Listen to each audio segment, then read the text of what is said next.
All right, we're gonna get started here. Welcome to the last Neighborhood Association meeting of the year. Before we get started, we'll go through some ground rules. As always, if you are online, please enter your questions into the chat. As always, please no interruptions. If you'd like to speak, please raise your hand on Zoom or here in the building, and we can pass the mic over to you to make some comments. And as always, please behave with that common courtesy. On the agenda for tonight, we'll start with public comment, go to the treasurer's report. We'll dive quickly into board elections. If you are a dues-paying member, you can vote on that. We'll pass around the ballots. We'll go into the crime and safety report, board updates, neighborhood updates, share some news and events, and then we'll conclude and have some time to chat maybe. Before we begin, anybody have any words of wisdom, comments, concerns, suggestions that they'd like to share out before we start the meeting? Yeah, pass it. I was just curious about the sidewalk in front of the house on Shoto, like across from the park where they have the dirt piled up. Is that something that could be fixed? Okay, go for it. That's my neighbor. The house was bought and sold 4 times. It's abandoned at the moment. It's in a deal. We don't know what's going to happen. Bellin lives next door between me and that house, and he plans to push the dirt back in at some point. He's been really busy right now because he had to move out, and I'm in the same boat of having to do replacement. So we haven't had time as nice neighbors to fix the situation for the neighborhood. But the new owner to do something about that would be months. So Bellin hopefully will resolve that soon. I've got a shovel, I'll help push the dirt Yeah, back so in. do we need to organize that? Okay. Yeah, okay. Cool. Any other comments, concerns, questions before we dive into the treasurer's report? All right. Treasurer's report, there we go. Yeah, there's not a lot to report, but our ending balance was $2,169, so that's pretty good considering how expensive the Great Gathering was and how many, but we got a lot of individual donations since then, so we're doing pretty good. We had, let's see, $143 in October, so that's what put us to $169.32. And so again, if anyone wants to donate, give it to me or anyone else, or use Cash App, and that'll fund the next Great Gathering and maybe some other activities. So Cool. Yeah, as we start enter a new board going into 2025, we'll start planning out all the events for next year. We've heard that we want to do some alley blitzes to clean up some alleys, so we'll plan some of those. We'll continue with all the neighborhood beautification stuff headed by Cami. And if there's any other events outside of our September Great Gathering events, do let us know if you have any ideas or ways to get the community involved, and we'd love to help plan those. Yeah, Dan? Still here for the public comments? Is comments? That closed, but I can give you the mic. Well, I don't need the mic. I think they can hear me. I got a loud voice. People online need to be able to hear you. Okay. Well, listen, I just wondering, is this gonna be the second year where we have elections where there's no choices? About 5 or 6 years ago, Dan, when you first entered on the board, we were taking over from Sarah Manipura, which had led the organization to where it failed. And when we mean by failed, when there's nobody that wants to take over leadership. People don't want to take over leadership, not because they're already at a limited amount of time, it's because the organization fails to attract people because of their mission. When people join organizations, they get something from the organizations. All of us that have jobs, we get paid. We work for the cause of the organization. This organization has for many years failed to produce something. They failed to give neighbors opportunities to help neighbors, and they failed to help neighbors. And that's what a neighborhood association is supposed to do. So what we've been doing for the last 2 years is appointing yourself and whoever divides the position of leadership up, instead of allowing it to be a natural neighborhood association where people actually help. We don't have a budget. You don't have a membership. You're like a pseudo member if you live here until it's time to vote, and then you have to give something. And then there's no real dues. It's just pay what you can when you can. This is not a real neighborhood association. It's the person that benefits the most is the political party in charge, which is to come here and tell us what they're going to do. They don't ask us. There's no forum for public debate. There's no interaction with our public officials. And when there is interaction, you shut it down for them. So what I'm suggesting, instead of us having this fake election where there's no choices on the ballot, is that we postpone this type of thing and get back, when we come back in January, have a real discussion about reforming it. Because the bylaws used to be that you couldn't serve more than 2 terms. And every year, this neighborhood, there was always someone that wanted to be the president again. And when you look at more established neighborhood associations, there's funding. There's funding from the alderman. You're from Lindenwood Park, St. Louis Hills. They had funding sometimes from their alderman for certain projects. There was a budget. There was something. There was a purpose. We don't get anything, especially the most vulnerable neighbors in this neighborhood.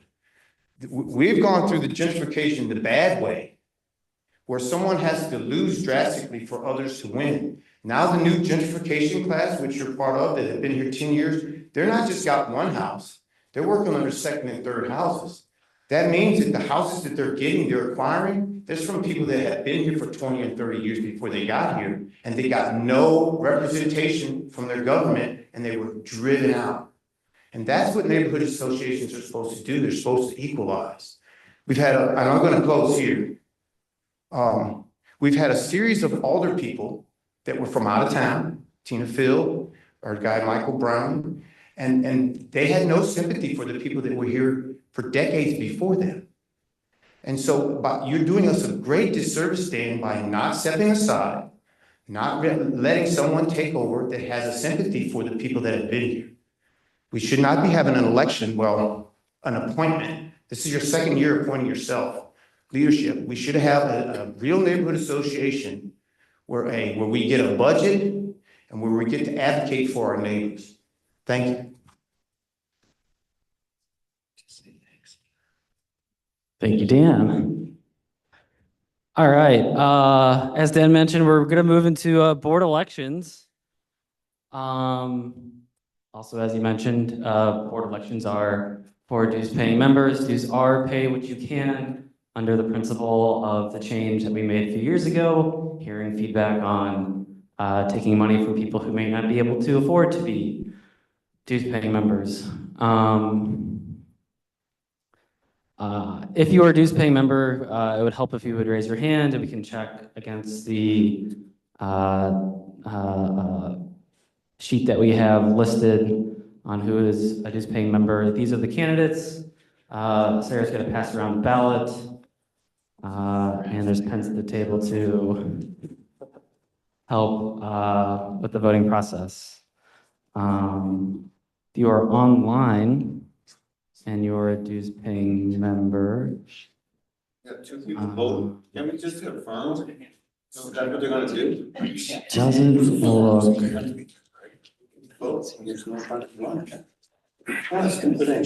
Like anyone who's online who's a dues-paying member.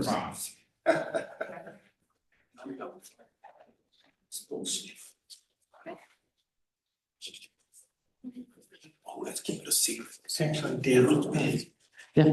I just want to say, I don't know, it's about 2 hours. What's his name, Dan? Yeah.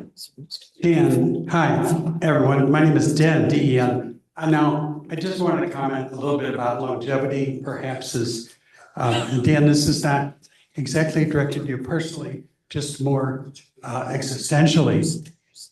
So I heard you say something about maybe residents in the community in this neighborhood for decades, which I'm not. My wife and I moved into the neighborhood about 4.5 years ago. We're quite happy. We came from the county. We prefer the city. We prefer this neighborhood. As far as representation goes, all I know is I've never experienced an older person quite like Mr. Browning. So, I mean, I've been in the city before. So it just strikes me that perhaps the reason I'm saying something is I would like everyone here to know that I do disagree with some of your perceptions and that, I'm 77 years old. I don't expect to live a couple decades more. And I think it's great if new persons can move into the community, be welcomed. And as far as affordability, I like it that there's not a set fee to be a member of the organization, or even the way I understand it now, people are free to put themselves forward for nomination. Am I mistaken about that? So if I heard you incorrectly say people were excluded, I don't know that that's the case. And I'm glad you feel free to speak. I've never spoken publicly like this, but it strikes me that this is a welcoming group, and I really wouldn't be here if it wasn't. Thank you. Yeah, if anybody's interested in running next year, email us, talk to us. We've said it a couple times. And I just joined the board for last year to try to help, and I don't have a lot of time. I could say though, that if I had the time to do the amount, Dan does do a lot of legwork. Now, it may not be how you want it to be, and that's fair. I don't want to discount any points you make, because while I may disagree with some things, you certainly make valid points. But if I had the time to do as much as Dan did, and I said, hey, you want to give up being president, I think he'd gladly take back some free time. We're all doing this on a volunteer basis, and we are absolutely asking for help. And if anyone wants to run for any of these, we've said this in a few meetings, that to let us know, and you'll be on the ballot. So far, basically, everyone's unopposed. So. Yeah, if they're unopposed, I don't know why we have to go through the farce of having an election. What I've said again. Because they're in the bylaws. I think you guys changed the bylaws to fit your purpose. The thing is, we gotta look at us as an organization. Which one of our neighbors benefits besides this being a bulletin board? We don't fund anyone. We haven't helped any elderly people keep their houses. We haven't helped anyone in housing court. We haven't helped any youth programs. I mean, we're not helping our neighbors, and we're calling ourselves an association of neighbors. It's a bulletin board. You can do that without taking our name. You've stolen the neighborhood association.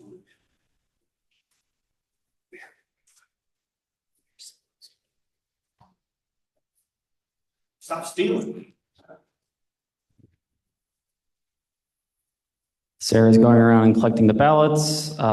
She'll tally them up, and then we can share the results at the end of the meeting.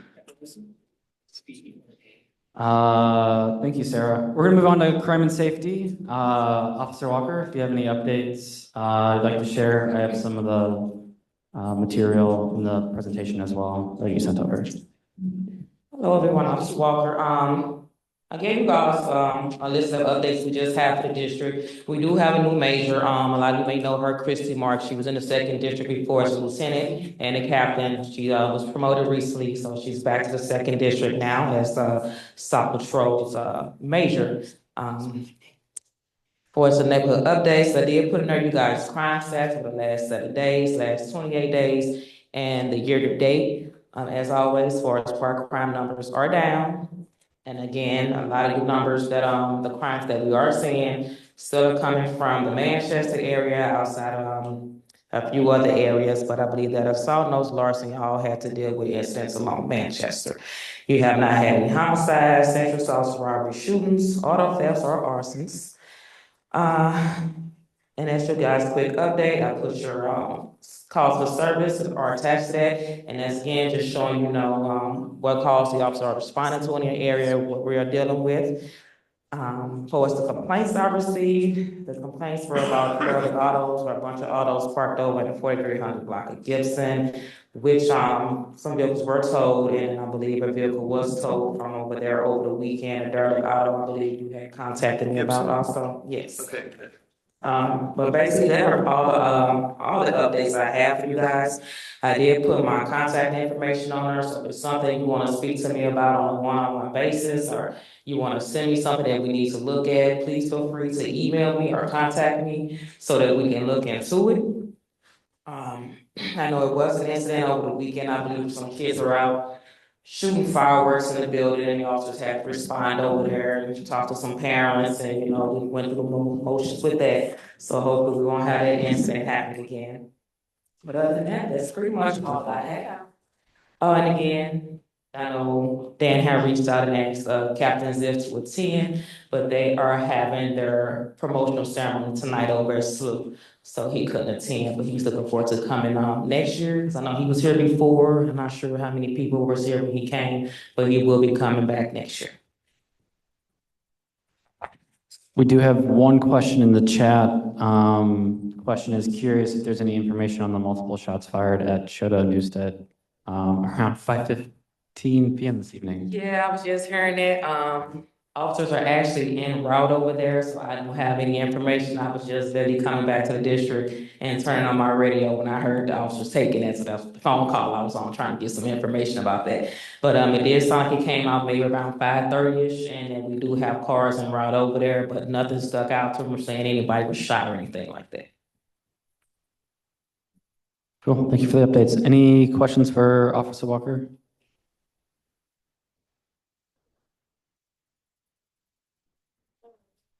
I've been hearing a lot more loud cars recently that seem to be like doing like wheelies and intersections and stuff like that. Is that like an increase in what circles or whatever? Donuts. Thank you. No, I wouldn't say that's Showing an my increase. age. It's just probably somebody in the neighborhood out, somebody visiting the neighborhood, and they just decide they want to spend donuts in the middle of the street. It's not an uptick in that type of situation, which is the first for you guys. Now, I may have had it a few times over in Tower Grove South neighborhood, but I'm not aware of anything in Forest Park. Thank you very much. All right, we're going to move on into neighborhood updates. Nope, board updates. Skip a slide with Michael Browning. Thank you, Dan. And yeah, not Caitlin this time, it's me. Just to remind everybody, you can always reach out to me. That is my cell phone number. That is my email. Email really is the best way to reach me though, because I might not always be able to take your call, but I can always respond back to an email or forward your email to somebody who can deal with whatever you're emailing me about. As you know, I am the representative for you to the city. I do not represent the city, I represent you. So if you are ever having anything to deal with the city and have any questions, you can reach out to me and I will do my best to advocate for you and solve your problem. Also a reminder, Ron Coleman, our neighborhood improvement specialist, who's always here with us, is also another great resource. He's really able to connect you with any city service that you need. So if you're having an issue, reach out to Ron. He'll get it solved for you as best he can. We're not magicians, but we will do our best. Want to update you on an exciting thing that recently was approved by our Forest Park Southeast Infrastructure Committee, as well as something that I'm paying for through Ward Capital.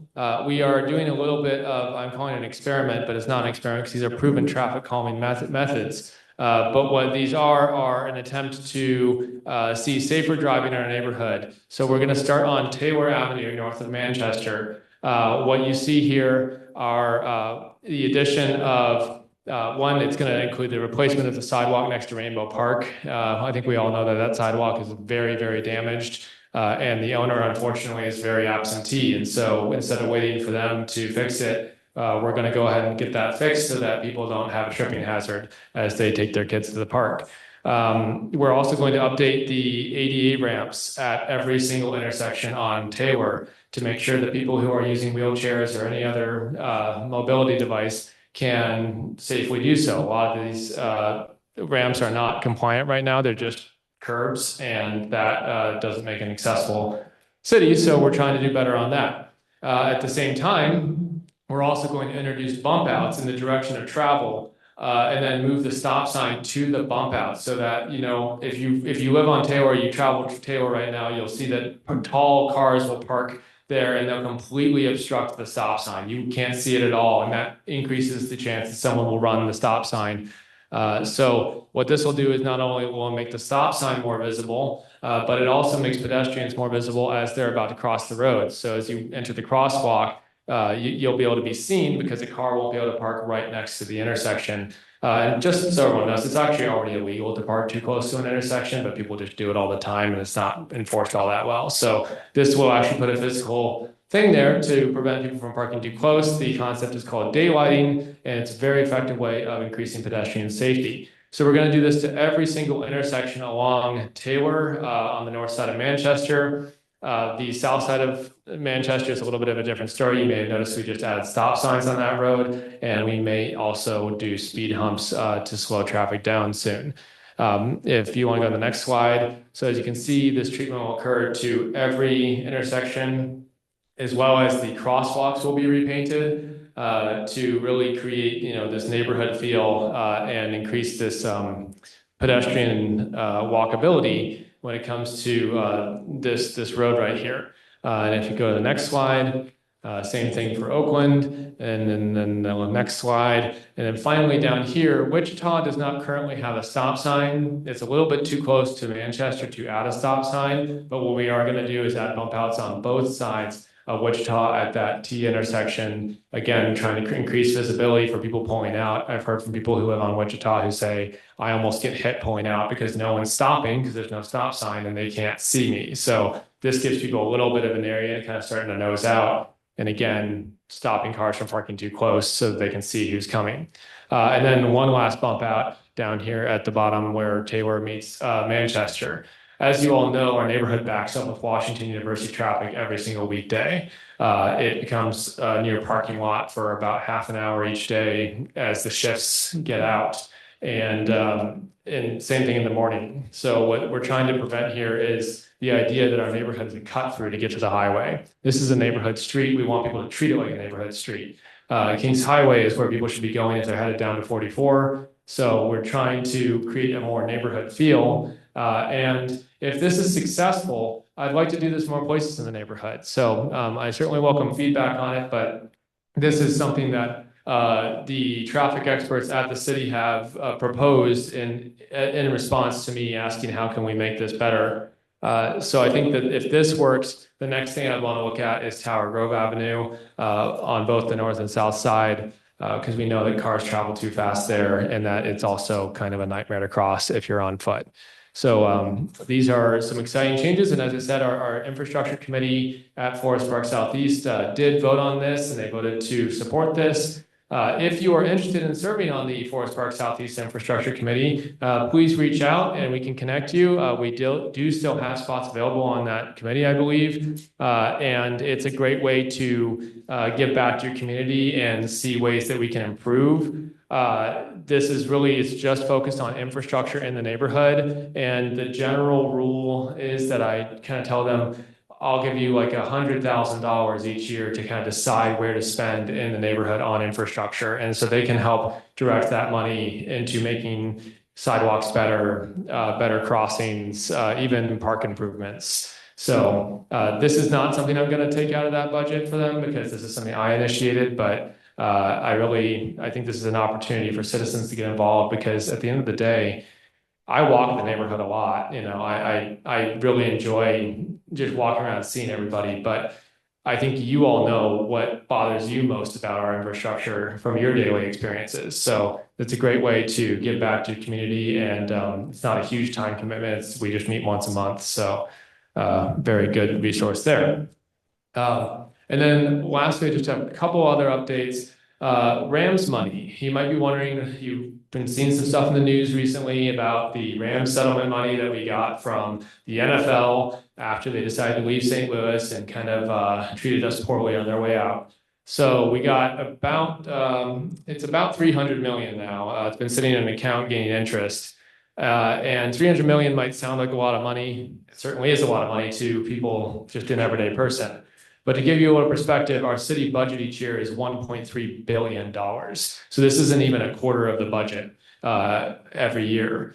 So 300 million for a city, it's a lot, but it's also not a lot. The idea that this could be a transformational amount of money, I kind of don't like the word transformational there because we really can't do too much with that money. Again, $1.3 billion budget. This is not that much, but there's several ideas that are out there right now and are being discussed over the last several months. The Board of Aldermen has held meetings to get public feedback on this, and we just held our last one last night. So now board bills will start to be introduced as a proposal for this money. That same portal that existed to give feedback on the survey that went out will have the board bills that have been introduced, and you can go on there and leave comment. Also, we're not going to be making any final decisions, immediately, but I think you're going to see more ideas being proposed as we try to get some of this money out the door and start, making a change in our city. Now that the American Rescue Plan Act money is all budgeted, I think that the focus will turn to that RAMS money. So that's an update on that. And thank you, Dan, for bringing that up. If you can see the website up there, it's stlouis.govocal.com. So this is the public engagement hub that you can leave comment on the ideas. And then lastly, if you've been walking around the neighborhood, you might have noticed that there's been a demolition occurring over on Bannervenner in Kentucky. That old gas station that was there has been torn down at this point. So that land is owned by Greater St. Louis. They are demolishing the gas station. The tanks were removed a long time ago, so there are no gas station tanks under there. The land is actually safe, properly remediated, but they're tearing down the gas station because their plan is to market that property for a building soon. And so they're trying to make the land more marketable to build. And since it's not in a review district or anything, they were able to demolish that. So if you've been wondering why it's being torn down, it's because while there is not a plan yet, they are going to try to sell that land to somebody to do something there with. That is also the site where the Tower Grove Connector is going to be coming through soon. That construction should start early next year. It's a very exciting project, and if you know, it's going to go up Tower Grove and then turn on to Bannervenner and then turn on to Sarah as it heads north. So it's going to go right by that location, right by Rockwell Brewing and all that other stuff that's there right now. And it's going to be a pretty fantastic thing for our neighborhood. So we're all very excited about that. And look, Dan's got a picture up here. So that's all gone now, all of that. Yeah, if you have any questions about that, please feel free again to reach out to me. That's all the updates I have. Does anyone have any questions for me? Yes. I like the initiatives, the slew and wash you traffic. I think those are good things on Taylor. What about their students and employees that are parking on those streets that are in violation of the permitted zones and also the temporary parking zones? Yes, so the parking on certain blocks on the 4500 blocks and a couple of the 4400 blocks do have parking districts. The treasurer's office has the parking division underneath it. I know it's a little screwy. I think it shouldn't be that way, but that is how it is right now. So they're in charge of the enforcement on that. I can certainly coordinate with the treasurer's office to try to get more enforcement on that because I hear you, it's frustrating when you have a district and it's not being enforced. So I can certainly get on that and see if we can't get some more enforcement going there. Part of the transition they made to that new license plate reader system was supposed to make it easier to enforce because more and more places in the city keep adding parking districts and it's getting difficult for them to enforce with the staff they have. So they tried to make it easier on them so that they can enforce all these, but that means they actually do need to drive down our streets and enforce that so that people can park. So I appreciate you bringing that up, and I will certainly elevate that. Yes, Dan. I was on the infrastructure committee under the last alderman, and I've applied for it twice since you've announced it, and I haven't been contacted at all. I want to know: are you completely keeping Black people off of your committees? Are people with diverse opinions? Are you? Yeah, I wouldn't do that. No, I can check with the chair of the committee. I don't actually decide who's on the committee. It's a self-run committee. So, you know, we certainly welcome anyone who wants to serve on it. But no, there's no, Me, I applied there's twice no. already. I was on the committee before it was broken up. Yeah, I can ask the chair. To get on the committee. I'll ask the chair about it. Yeah. Thank you. Yeah.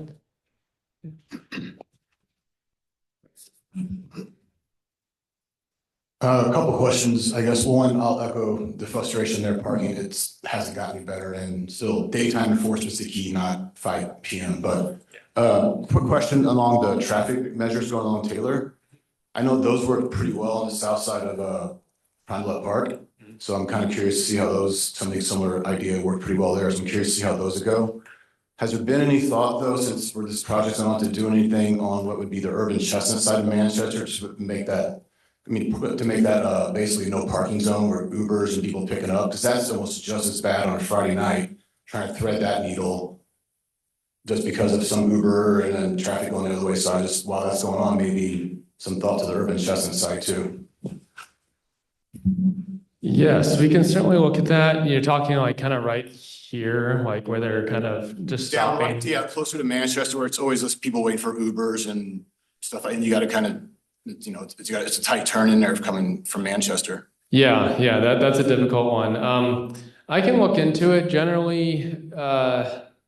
Yeah, maybe we can do something there to keep them from parking there, because they're not supposed to be parking there anyway. And then a little farther up here on Taylor, it's actually a parking district, so there people get tickets all the time actually. 10-foot bump out or something would help me, but just it's a tight one. I'll second the annoying drop-offs from the Ubers for Urban Chestnut, because you'll be making a left in there and then car will just stop right when they cross over the crosswalk. And then it'll be someone following there, just stuck in the middle. They'll put on their magic parking lights, or like I call them. Yeah, they seem to think they can just park. Yeah, we can certainly explore that. And then reminder, Dan has brought up here too, that MoDOT is also going to be doing improvements to Manchester next year. So not only is it going to get repaved, thank goodness, but it's also going to get some nice design upgrades that will hopefully make this a lot safer for the area. So this is what this area is going to look like right now. They're not really adding anything to kind of deter people from doing anything up that spot. So I'll have to talk through it and figure that out. But that's a good highlight, and I will certainly take that into advisement and see what we can do. Okay. Oh, yeah. So on turning off of Newstead onto Manchester, Dan, do you mind pulling that back up?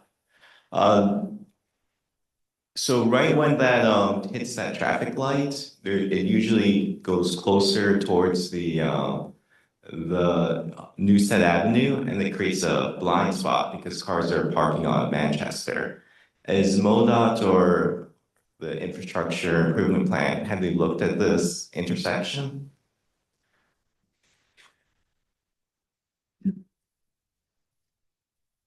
So are you saying that cars are parked like right kind of here by Creole with the spot? No, so further left is Newstead Avenue. So Newstead actually. Oh, where it jogs like this? Yeah, on the south side. Okay. Yeah. So that lane actually curves closer in towards Newstead Avenue to create a left turn and a straight lane. And that left turn and the straight lane creates like a hard to see spot for cars either trying to turn left or even trying to turn right onto Manchester Avenue.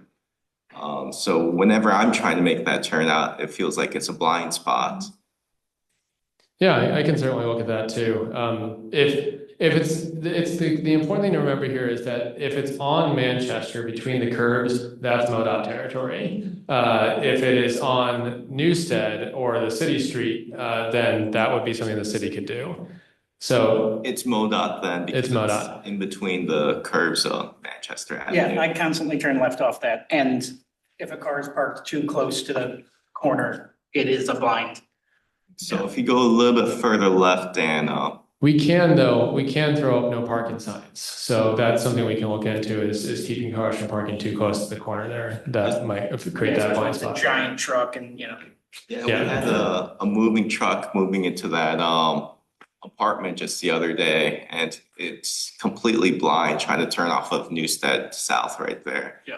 So this, you see how it does stop the parking a little bit, but it still creates a blind spot where you can't really see the cars. So they're parking like right here? Yeah. Exactly, Right, yeah.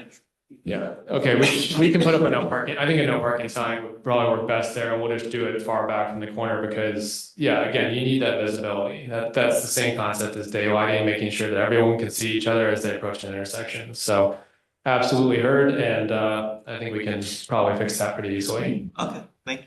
Yeah. Okay, thank you all. Awesome. We'll pass it over to Ron Coleman to talk about other neighborhood updates. Yes. Thank you. Refresh my screen here. I was working on the computer. Yeah, so just picking up where you talked about Uber drop-offs. The Grove City a few years back had looked at creating Uber zones in the Grove district.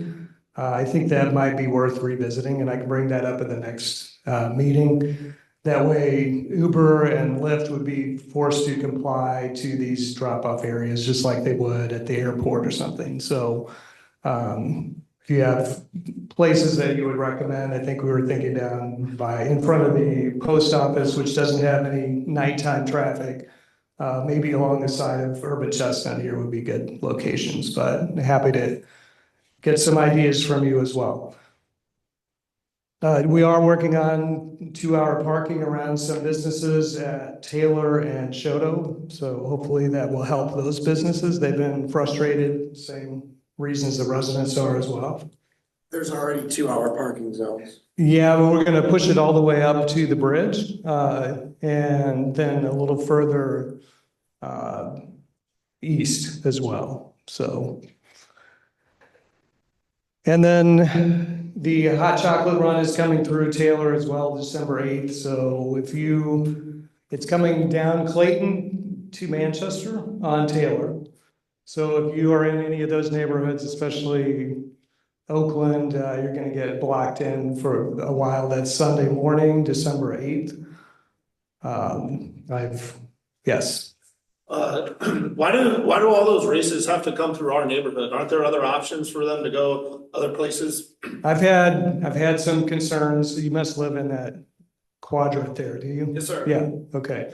So I've had some other concerns, and I believe my understanding is race organizers, and it's not just them, just like coming through the Grove, it's been. 2 weeks ago, yeah, there was another one 2 weeks ago. A few weeks ago. Yeah. It's obviously become more of a hot area, so a lot of these races like just to get more runners, they like to go through cool parts of the city. City likes it because it's good branding for us. A lot of these runners are from the county or out of state. They never come to this area or wouldn't, so hopefully they're seeing our neighborhood and how great it is. But there are the downsides to the people that live here, so I'm hearing that definitely. And you own the business right there, right? Yeah. Yeah. It would be easy to overlook if there was some kickback or something happening for those businesses and the residents on the street, but Yeah. that doesn't seem to happen. The 2-hour parking has been a thing for over 3 years now, so. Right. Shows the weakness of our They are neighborhood. trying to adjust that. Yeah. Sure.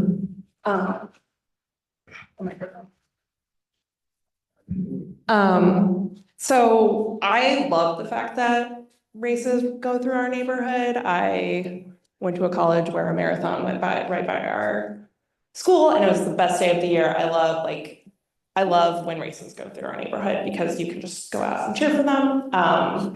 I appreciate you're getting the heads up. I wish these organizations would make a bigger deal of them so people who would want to come and spectate frequent your businesses, because I know it is frustrating that you don't find out until the morning of, so at least you have a few weeks notice now, but I think the races going through our neighborhood is a positive thing. People come see our neighborhood, and I wish St. Louis would just cheer for marathoners and racers more than we do, because when I do, everyone gets confused by who this random person is on the street. That's my reason. I'm not hating on the races. I love the races too. I own a gym. I want people to work out. I want people to be healthy. I want people to do those sorts of things. It's just every race going by the same neighborhood, the same route every time is redundant and not benefiting our Yeah, neighborhood. there's definitely pros and cons, and we have to work that out. Maybe changing the route every couple of years or something would be helpful. But I think as a proactive business owner, maybe having some kind of signage out for the runners saying, hey, come back after the race and enjoy, whatever. Or I can even talk to the organizers in the future and maybe they can put the businesses that are affected along the route on there or give you free sponsorship or something. I think those are some ideas I've been thinking about. So, okay. I think I've been talking about squatters for the last few meetings. I think most of the vacant homes in your area are cleared now, but please let me know. Sometimes as it gets colder, that may not last long, but just reach out to me if we have any issues like that. I put out how to organize your block flyers on your table. There's some good ideas in there. Just grab those if you want to take it home and flip through it. You might, even if you're not going to be the official block captain, I think there's some good ideas in there that you could even connect with just your alley neighbors or the few people around you that would be helpful. Or get 3 or 4 neighbors together and just have them over for dinner or a drink on the front porch or something. And then I always remind you, this is bulk pickup week. We're on schedule now, so we should be picking up your bulk by the end of the week if you have furniture, mattress, or if somebody dumps something behind your house, it should be picked up this week. Okay? Thank you, everyone. Thank you, Ron. Yeah, and if there's something dumped behind your dumpster or maybe on the sidewalk, you can always report to CSB. I walk around the neighborhood all the time, and if there's a light out or if there's a couch that's in the middle of the street or if there's a car that's looks like it's been abandoned, I usually just tweet the CSB. You can live chat them, report online, call them, and they're great at responding given the bandwidth of the city, and they take care of all the little nuisances that happened in our daily lives. So definitely report and use the CSB as a tool. Events and news. Winter tree pruning is in full effect. The next one is this December 1st, right? We'll meet at the corner of Oakland and Newstead. Right? Yeah, corner of Oakland and Newstead, 10 a.m. We'll provide all the tools, pick a street in the neighborhood to prune and beautify so they live healthy and they're not poking people's eyes out when they're walking on the sidewalk. I'm just pointing out, not in January. So December, and then the next one will be in February. Yes. A couple new businesses in the area. We have Amigo Soleil, Fajitas and Pizzeria, the little white building there next to Songbird and catty corner from the gym. Just opened maybe 2 or 3 weeks ago. They have a lovely patio when the weather's warm, and they have inside seating as well. Their website is right here. You can look at the menu and check them out. And then Purple Quarters from the owners of the Get Down have taken over the former parlor spot and have turned it into continuing the arcade bar theme. They just opened on Saturday at 2 and are now open, I believe, Tuesdays through Sundays, up until about 1 p.m. or 10 p.m. on Sundays. Definitely go check them out as you're out and about walking down Manchester. That's really it. If we want to report on the results of... I have another business. Oh, yeah? If you... Yeah. Nope. I got an email that Grace Meat Plus 3 is offering Thanksgiving dinners. If you want to go by, I bet they have some amazing sides, even if you do your own turkey. So just check them out if you want a good Thanksgiving dinner. Yeah, thank you. Sarah, you want to share out the results? Yeah, all right. So votes were unanimous. So welcome to our new 2025 Neighborhood Association Board. Thank you all for all your contributions moving forward and for volunteering.